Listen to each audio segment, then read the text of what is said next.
እንዳለ ወጣ ለምንድን ነው ሁሉንም ታውቁት እንትና ሱብሃንአላህ አብሽር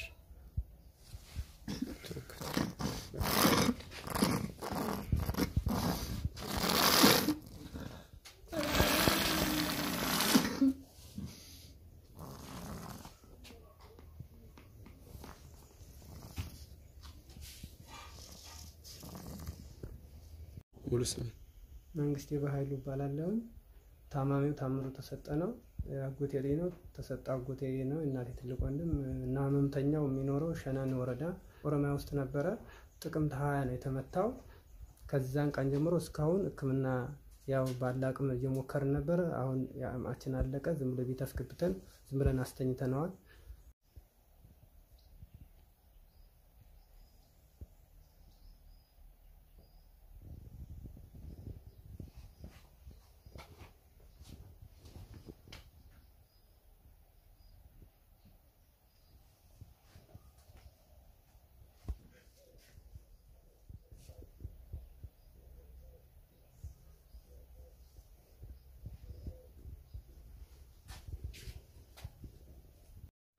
ስንት ልጆች አሉት ታምሩ አራት ልጆች አሉት ከአራቱ አሁን ሶስቱ አሉ አንዱ ወደ አያቱ ጋር ሄዷል እለቱ እሱ አስተቸገር ዳጋጣሚ እሱ እንደሄድ ሲል አያቱየው ሊጠይቁ መጡበት ተከተለ ሄደ ልጁ አሁን ቀለብ ማን ነው የሚችላቸው በተለይ አሁን አባታቸው ተኝቷል ታሟል ምንድነው አሁን እንትን እስካሁን ምንም ነገር እኔም ባላቅሜ እነሱም የሆነች ትንሽ ነገር የሆነች ነበረች ያው እሷም ማለቀች ሁለት ማዳበሪያ ሶስት ማዳበሪያ ማተውነል ነበረች እሷም ማልቃለች አሁን እንግዲህ ያው አዝመራ ማሳ ላይ ነው ጥቅምት 20 ነው ተወጡ ገና ራቻ በደረሰበት ሰዓት የቤቱ ባለቀበት የውጭ በሚገባበት ሰዓት ራቻሽተው በሚበሉበት ሰዓት ነው እንደዚህ ያደጋ የተፈጠረው ወነክሽኔ ይባላል ያው ማን እንደመታው አይታወቅም ያው ብዙ ነው ከሱ ጋር የተመቱ አንድ የህቱ ልጅ አንድ ያክስቱ ልጅ ሶስቱም ባንድ ተመተው እነሱ ሁለቱ አንድ ጉድጓድ ገብተዋል ሁለቱ እሱ ያው ለለቱ ተርፎ እንግዲህ እስካሁን ድረስ ይው ነብሱ አለ ግን እንዳለም አይቆጠርም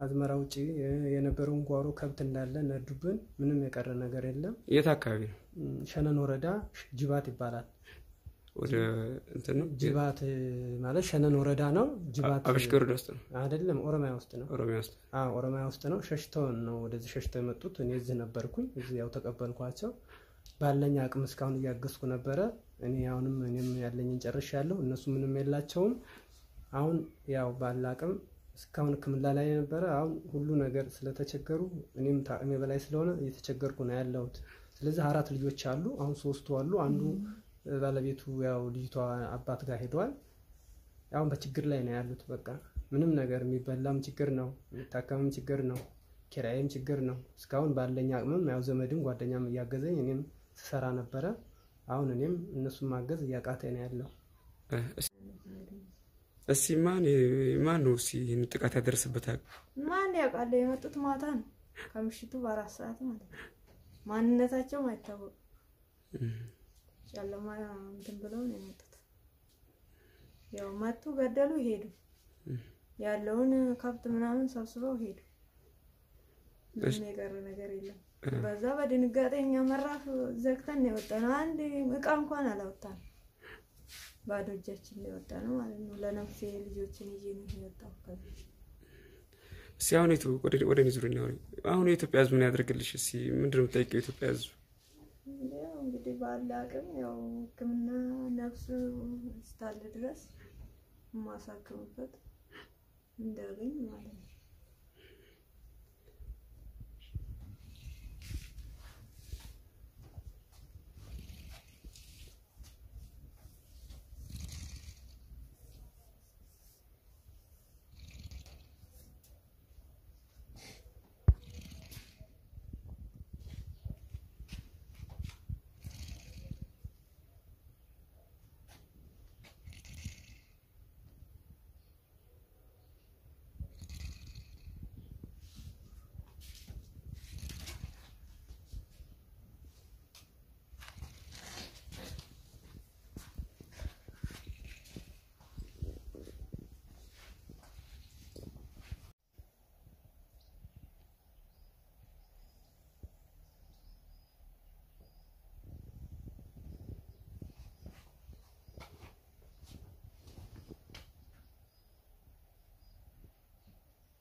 ሙሉ ስምሽ?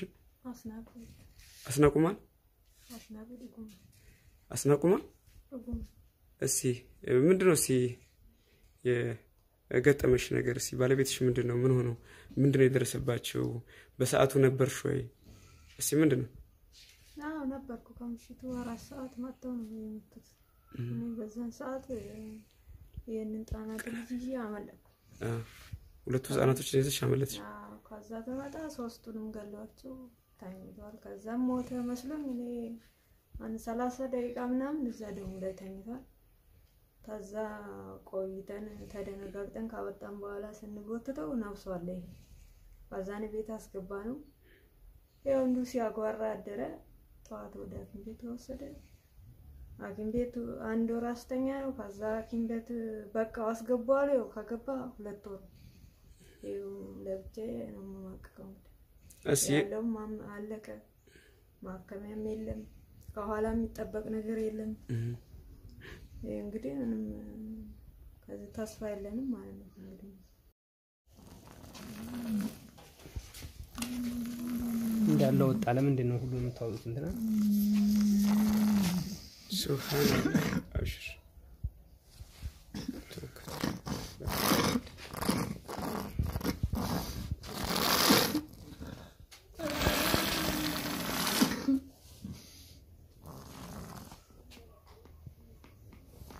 አቶ ታምሩ ያው ወጣ ብለው ህክምና እንዲያገኙ የኢትዮጵያ ህዝብ ምን ያደርግላቸው?